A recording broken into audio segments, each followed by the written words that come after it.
સર્વે હરિભક્તોને અમારા રૂડા આશીર્વાદ સહ જય શ્રી સ્વામિનારાયણ. જય શ્રી સ્વામિનારાયણ. આપણે જાણીએ છીએ કે આ પૃથ્વી પર જ્યારે જ્યારે અધર્મનો ત્રાસ ખૂબ પ્રસરે ત્યારે ત્યારે પરમ કૃપાળુ સર્વશક્તિમાન પરમાત્મા કોઈને કોઈ સ્વરૂપે અવતરણ કરે છે. ધર્મ સંસ્થાપનાર્થાય સંભવામિ યુગે યુગે.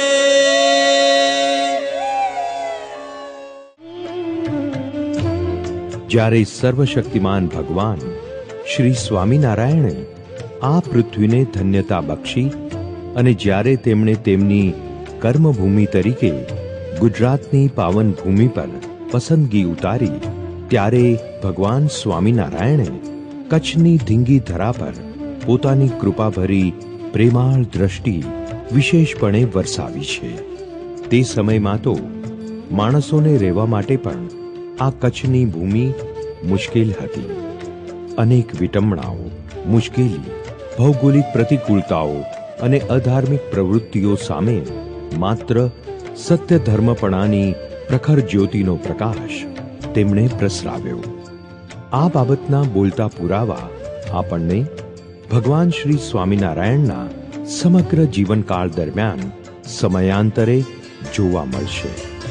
આવો એ કચ્છના બોલતા ચિત્રોને સજીવન કરીએ અને ભગવાન શ્રી સ્વામિનારાયણે કચ્છની ધીંગી ધરાને પોતાની કૃપાપાત્ર બનાવી ઉપરથી સૂકી ભટ્ટ દેખાતી ધરતીને કેવી રીતે પોતાના રાજીપાથી હરિયાળી બનાવી કયા કયા સ્થળોને સાચા આત્મા પાવન બનાવ્યા અને જીવાત્માઓને ધન્યતા બક્ષી તે નિહાળીએ.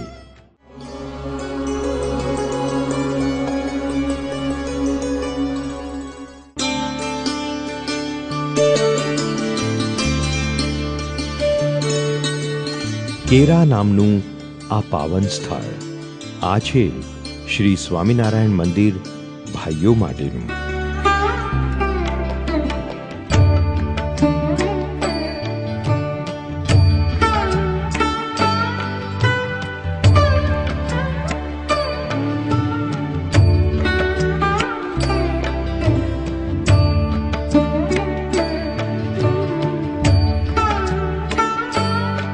તેની સાથે જ બહેનો માટેનું પણ આ અન્ય સ્વામિનારાયણ મંદિર છે.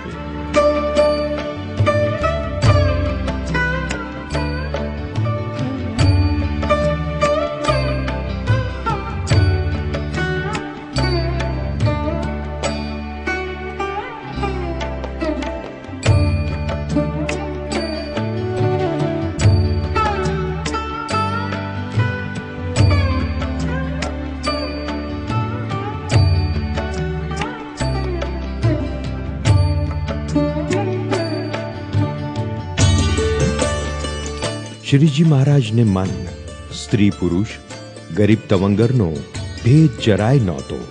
પરિણામે સ્ત્રી રત્ન ક્ષત્રિય ભક્ત સદાબાને ઘરે તેઓ પ્રેમપૂર્વક પધારેલ અને થાળ જમ્યા હતા. તે આ પ્રસાદીનો ઓરડો છે.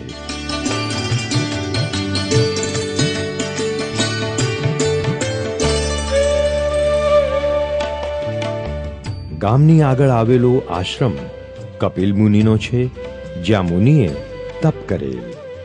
એ કપિલાશ્રમ ખૂબ જ દિવ્ય રમણીયતાથી ભરેલો છે.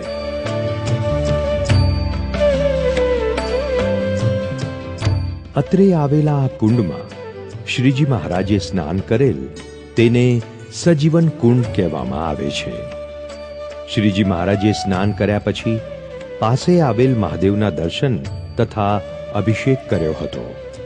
શ્રી હરિએ અત્રે એક દિવસનું રોકાણ કરી તેને ખૂબ કૃપાપાત્ર બનાવ્યો હતો.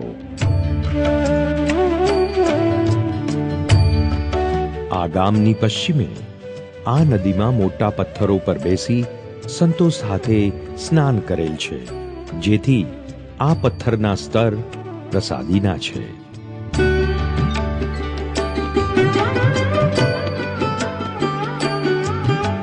ગામની બાજુમાં આવેલું આ રમણીય ફુલેશ્વર મહાદેવનું મંદિર છે. આ મંદિર 10મી સદી જેટલું જૂનું છે અને પૌરાણિક ઇતિહાસનો જીવતો પુરાવો છે. આ ક્ષેત્ર કપિલકોટ તરીકે ઓળખાતો. હકીકતમાં ગુજરાત કચ્છના ઇતિહાસમાં દાનેશ્વરી તરીકે જાણીતા શાસક લાખો ફુલાણી થઈ ગયા. આ તેમનું ક્ષેત્ર હતું. કેરા ગામ તેમની રાજધાની હતી. આ સ્થળ એટલા માટે ખૂબ જ પ્રસાદીનું છે કારણ કે શ્રીજીએ અહીં શિવજીની પૂજા કરેલ તથા શિવજી પોતે શ્રીજી મહારાજના દર્શન કરવા સ્વયં પ્રગટ થયા હતા. શ્રીજી મહારાજે આ સ્થળને ખૂબ કૃપા બક્ષી હતી. ભાવિક પ્રેમી ભક્તોના સ્નેહને વશ થઈ અત્રે 5 વખત પધાર્યા હતા.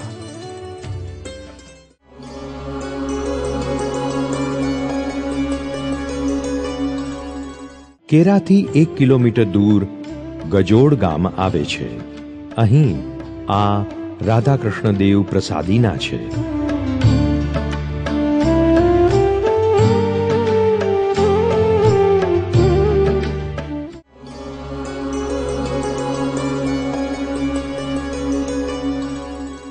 કેરાથી કુંદનપુર 1 કિલોમીટર દૂર છે.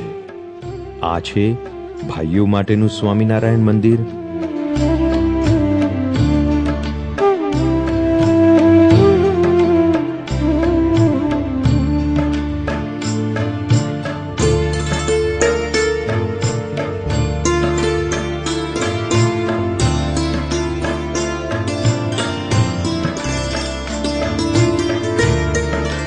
આ મંદિરમાં સુંદર ચરિત્રોના અનેક કલાત્મક અપ્રતિમ ચિત્રો આપણને જોવા મળી શકે છે.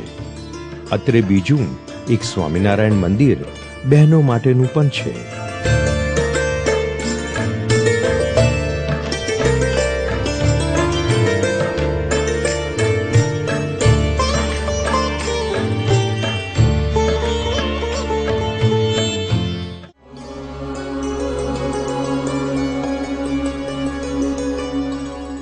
કુંદનપુરથી 3 કિલોમીટરને અંતરે બળદિયા ગામ આવે છે.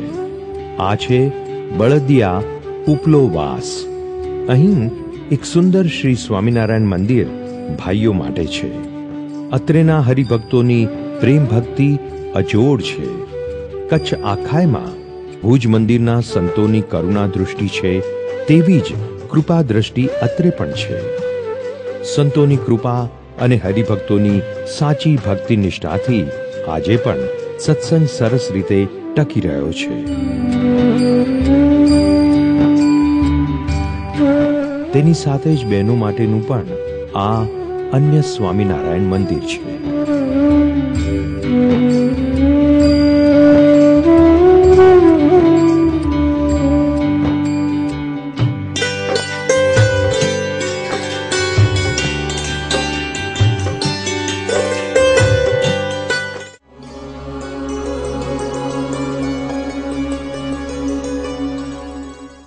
આ છે બળદિયા નીચલોવાસ.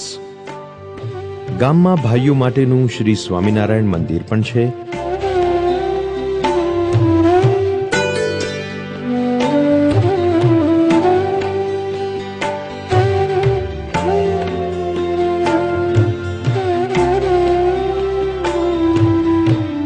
અને સાથે બહેનો માટેનું પણ ખૂબ સુંદર મંદિર છે.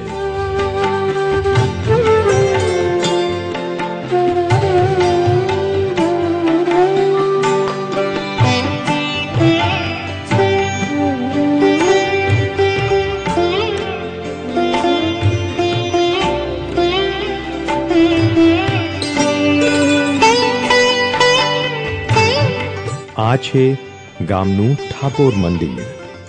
શ્રીજી મહારાજ કેરાથી બળદિયા પધાર્યા ત્યારે આ સુંદર ઠાકોર મંદિરમાં બિરાજમાન થયા હતા અને ભક્તોના આગ્રહને વશ થઈ જતા એવા શ્રીજી મહારાજે ગંગાદાસ ભક્તનો થાળ ખૂબ કૃપા કરી સ્વીકાર્યો હતો. આ બળદિયા ગામ ખૂબ પ્રસાદીનું છે. આ ગામની ઉત્તર બાજુએ બલદેશ્વર મહાદેવ આવેલા છે. આ ગામમાં એક શિવ ભક્ત હતા. વેલજી ખીમજી વાલાણી. એક વખત ખેતી કરવા દરમિયાન હળમાં પૌરાણિક શિવલિંગ મળી આવ્યું હતું. જે શિવલિંગની શ્રીજી મહારાજે પૂજા કરેલી તે આ પ્રસાદીના મહાદેવ છે. આ સ્થળ ખૂબ જ રમણીય છે. અત્રે મહાદેવની પશ્ચિમ દિશામાં એક લાક્ષણિક કૂવો છે. આ કૂવા પર સાંકડા પુલ પરથી પસાર થઈને જવાય છે. અત્રે પણ શ્રીજી મહારાજે સ્નાન કરી તેને પ્રસાદીનો બનાવેલ. તેને નામ અપાયું છે બેટડા વાળો કૂવો.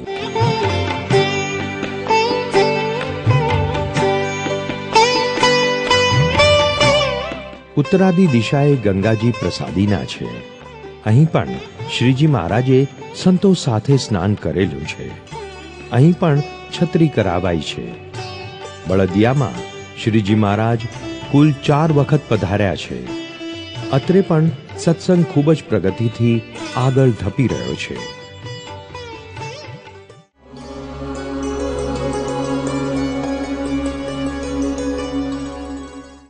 બળદિયાથી આગળ જતા 4 કિલોમીટર દૂર સૂરજપુર નામે રળિયામણું ગામ આવે છે. અત્રે આપણા શ્રી સ્વામિનારાયણ સંપ્રદાયના 2 મંદિરો. પ્રથમ મંદિર શ્રી સ્વામિનારાયણ મંદિર ભાઈઓ માટેનું,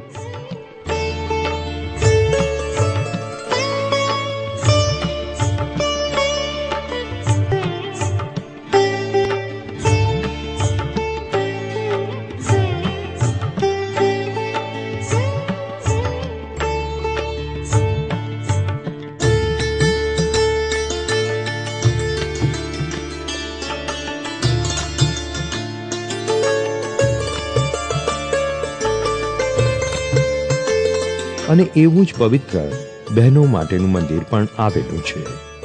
અત્રેના હરિભક્તો ખૂબ જ નિષ્ઠાવાન છે. ભુજ મંદિરના સંતોના માર્ગદર્શન પ્રમાણે સત્સંગને હરિયાળો રાખ્યો છે.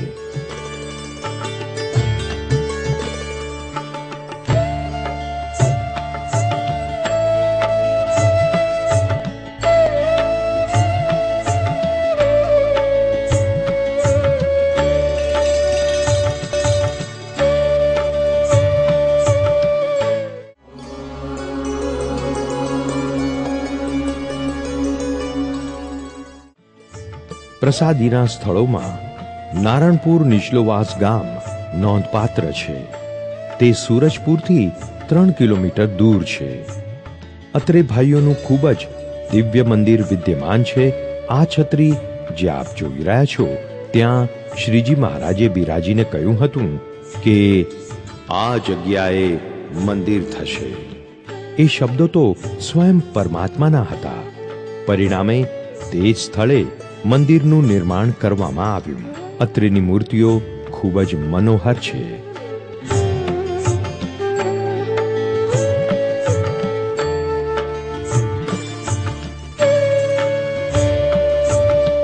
ભાઈઓના મંદિરની માફક જ બહેનોનું પણ અત્રે એક સુંદર મંદિર છે.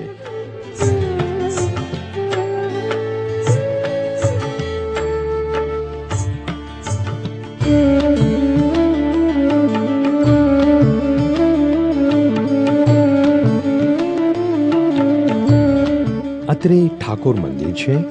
અહીં શ્રીજી મહારાજ પધારેલા હોવાથી તે ખૂબ જ પ્રસાદીનું છે.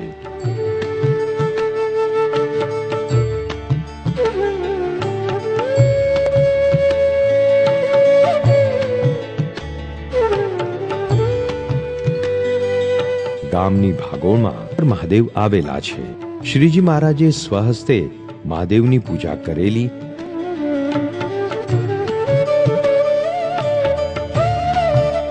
અત્રે એક છત્રી પણ કરાઈ છે જ્યાં શ્રીજી મહારાજ પૂજા કરીને બેસતા. આ સ્થળ અતિ પ્રસાદીનું છે. આ મહાદેવ મંદિરની પાછળની જગ્યામાં એક વાવ છે જ્યાં મહારાજે સ્નાન કરેલું. તેથી તે સ્થાન પણ પાવન બનેલ છે. અહીં મહારાજ 3 વખત પધારેલા. અત્રે નોંધનીય એ છે કે ભુજ મંદિર સંચાલિત ગુરુકુલ પણ આવેલું છે. આપણા અન્ય પ્રવર્તમાન ગુરુકુલોની માફક અત્રે પણ શિક્ષણની સાથે પાવન સંસ્કાર અને સદવિદ્યાના પવિત્ર પાઠ શીખવાય છે.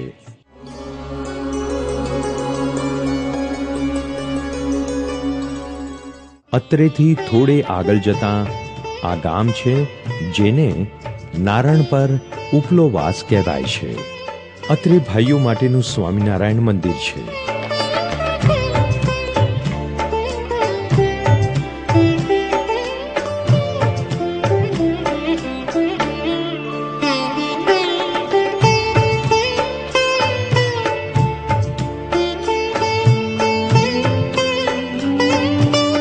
અત્રે એક પ્રસાદીની છત્રી પણ જોઈ શકાય છે, જ્યાં મહારાજ બિરાજમાન થયેલા. તેની સાથે જ બહેનો માટેનું પણ આ અન્ય સ્વામિનારાયણ મંદિર છે.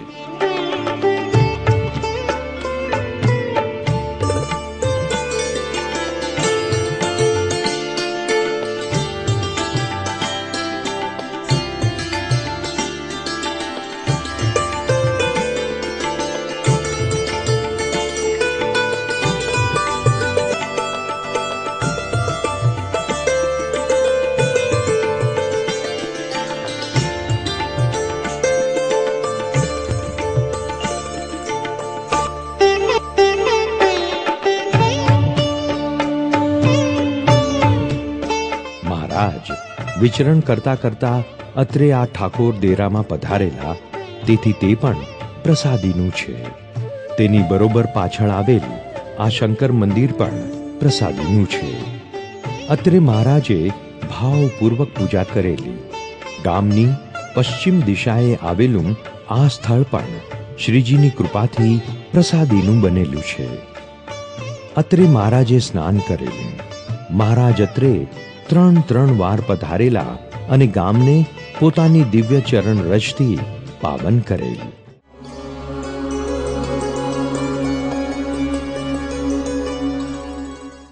નારણપુરથી 2 કિલોમીટર દૂર આ મેઘપુર નામે ગામ આવેલ છે. અત્રે ભાઈઓ તથા બહેનો માટેના અતિ રમણીય સ્વામિનારાયણ મંદિરો આવેલા છે, જે ખૂબ જ સુંદર છે, પવિત્ર છે. શ્રીજી મહારાજે દહીંસરાથી નારણપુર જવા દરમિયાન અત્રે પધરામણી કરી હતી. મહારાજ અત્રે એક વખત પધાર્યા હતા, પરંતુ તેને ખૂબ કૃપા વરસાવી દિવ્યપણું બક્ષ્યું હતું. આ તમામ પ્રસાદીના પાવન સ્થળોનું જતન આપણા ભુજના શ્રી સ્વામિનારાયણ મંદિરના પૂજ્ય સંતો દ્વારા પરમ પૂજ્ય મહંત સ્વામીની આજ્ઞાથી ખૂબ પ્રેમપૂર્વક કરવામાં આવે છે. પરમ કૃપાળુ પરમાત્માના ચરણોમાં આપણી એ જ પ્રાર્થના કે આપણે સૌ સત્સંગીઓ આપણા પરમ પૂજ્ય સંતો મહંત સ્વામીની નિશ્રામાં રહી તેમના માર્ગદર્શનથી આપણા ભક્તિપથ પર અડગ અવિચળ સત્સંગના સથવારે આગળ વધતા રહીએ. જય શ્રી સ્વામિનારાયણ.